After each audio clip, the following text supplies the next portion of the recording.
Hi and welcome to the Roast Recap, a look back on the week that was. Now, if you're like Roast-a-Doodle-Doo, the roast's in-house rooster who's in charge of rosters, you probably go to bed at sundown and miss the show each night. Well, thankfully, we've put together a selection of this week's stories, starting with Mark Humphries and a few of the week's headlines.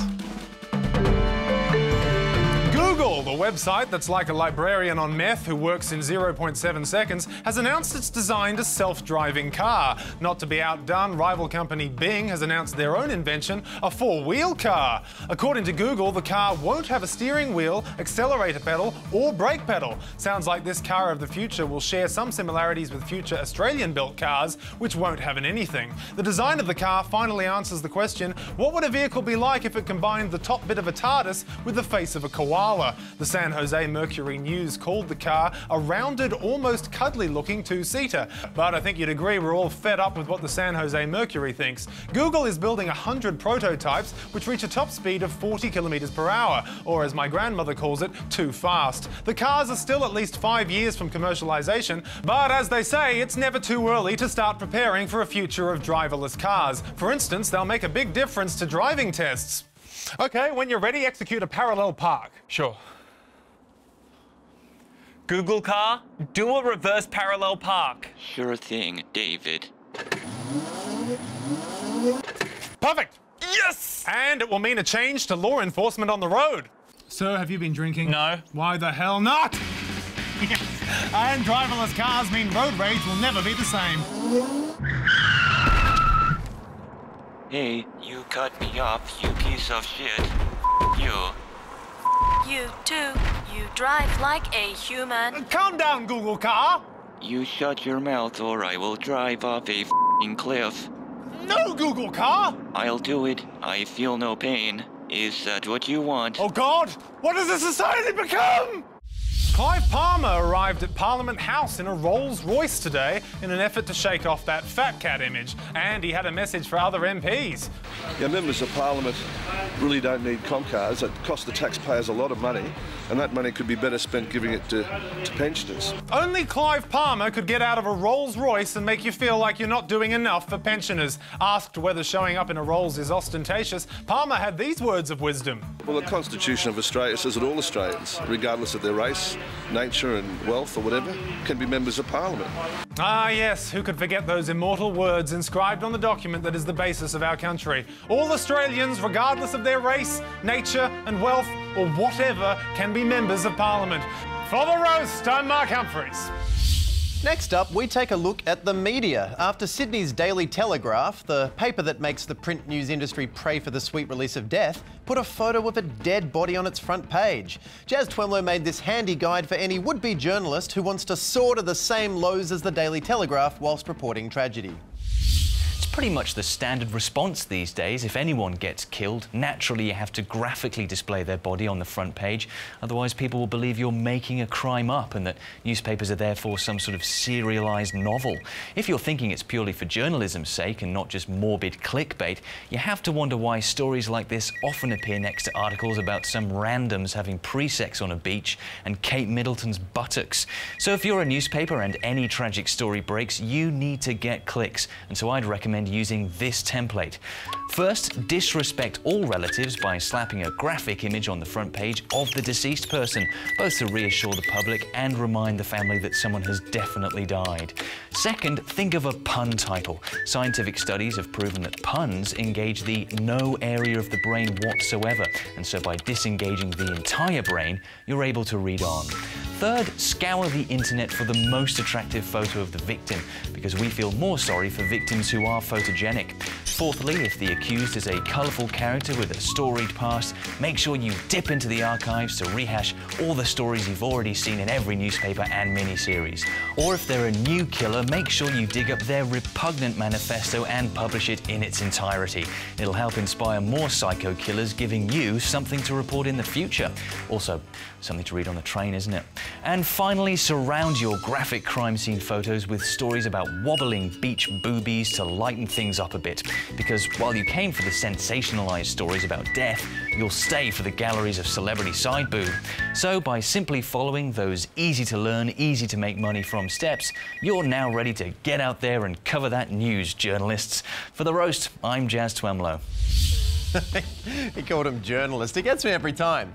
Now, tabloid journalism, is bad enough as it is, but there's one man who's fighting for the rights of those who might want to make it worse. Defending the tasteless, protecting the racist, it's George Brandis. Because despite receiving thousands of submissions against his proposed amendments to the Racial Discrimination Act, George Brandis remains determined to push through some changes, no matter how watered down they are. Brandis just wants a win, Tom, and I kind of want to give him one, because you have to admire his level of pig-headed obsession to make it easier to be a racist. I mean, can we get him a participation certificate? Maybe some sort of bullshit made-up award? Thanks, Diane. Attorney General George Brandis, it's my privilege to present you with the first annual award for desperately advocating for something that almost no one else wants. And the award is a dick. A giant dick, yes. But more importantly, Tom, it's a symbol. This dick represents all the people who support Brandis in his efforts to make Australia more horrible. The award is called a dickie. Yeah, well, I'm sure he'll be really honoured. Congratulations, Brandis. You're the proud holder of a dickie. We'll be right back. We're actually still waiting to hear if George Brandis has decided to display his awarded dickie on the mantelpiece, because it would certainly be a talking point at parties. Hey, what's that? Oh, it's a mounted penis I won from ABC2. Oh.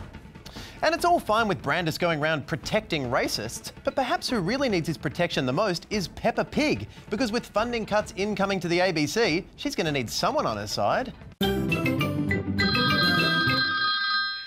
Peppa Pig, listen to me very carefully. You're about to be taken. And senators on the Senate Estimates Committee started giving their opinion about all sorts of shows on the ABC this week directly to Mark Scott. Don't they know they can just tweet the series directly saying, your show's a waste of government money and you shouldn't be on television, Tom Glasson? I mean, it's the 21st century. The Senate isn't some sort of focus group to voice all their programming grievances. And another thing, Late Line. Why so late? I mean, really, a new show at 10:30? Who's got that kind of stamina? People need their 7 hours sleep. Now, here's an idea. Why not rename it Not So Late Line? Also, while I've got you here, can we get more episodes of Round the Twist? That show is sick. Why was that cut? It ended like 13 years ago. I said more episodes. What the hell are you going to spend all that money on? How much could it possibly cost to just say the news? That last section wasn't a joke. We all really want to see more episodes of Round the Twist. I mean, stranger things have happened. Things like what happened on Round the Twist. Do you remember when he couldn't stop saying, without my pants? Or that mermaid covered in fingernails? Or when Pete got a tiny mouth? I mean, what the heck did they put in the water back in the 90s? We now turn to boring Parliament House, though, where strange things happen and it seriously affects the financial security of pensioners. This week, a bitter feud came to a climax over the Speaker Bronwyn Bishop and the question of her impartiality. But is she biased? Well, it depends if you believe in the neutrality of facts. Alex Lee reviews her tumultuous time in the umpire's chair. An MP for the last 27 years, Bronwyn Bishop is a crusted-on barnacle on the good ship Parliament. But in the past 7 months alone, she seems to be steering it into stormy waters. And that's why you don't make barnacles captain. Bronwyn Bishop took to the speakership in November last year, pledging to restore decorum to the House and made a solemn promise. In this chair, I will act impartially. And then broke that promise almost immediately when she allowed Christopher Pyne to use the term electricity bill shorten. He was not actually addressing a member by any title. He was merely using a description, and I do not find the term unparliamentary. The Leader of Government... Hear that? That's the sweet sound of decorum. She then clashed with Tony Burke, who's like a kid who hates his new stepmother, and Bronwyn Bishop is like an awful stepmother who clearly favours her own kids over her new ones. Coming from somebody who called me a witch, I find that extraordinary. And let's be clear, he didn't call her a witch, he called her Dolores Umbridge after the Harry Potter character. Which is an unfair comparison because Dolores Umbridge never tried to ban laughter, she just tortured kids. Bronwyn, on the other hand. We seem to have a new tactic of having an outburst of infectious laughter. She then followed that up by announcing that she was running for Mayor of Footloose before kicking out another Labor MP to reach an historic milestone.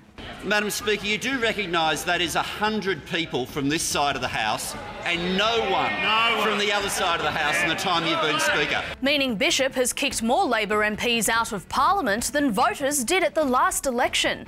In reply, Bishop started serving up zingers like a kid working at KFC. If you had 100 members, you'd be in government and sitting on this side. But to be fair, if she was really trying to punish Labor, she'd force them to stay in Parliament. So Labor just finally came out and called her the most biased speaker in the history of Parliament. But is she? After Bill Shorten's budget reply speech, Ms Bishop could have stood up, forcing the applauding opposition members to fall silent. But she didn't, at least not until Christopher Pyne indicated for her to do so.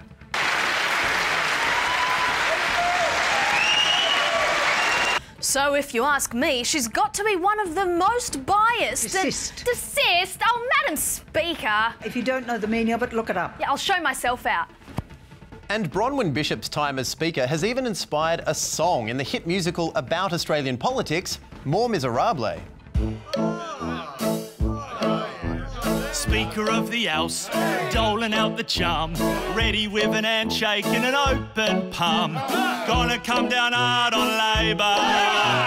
Doesn't cost me to be nice, but nothing gets you nothing. Everything has got a little price. Now shut up!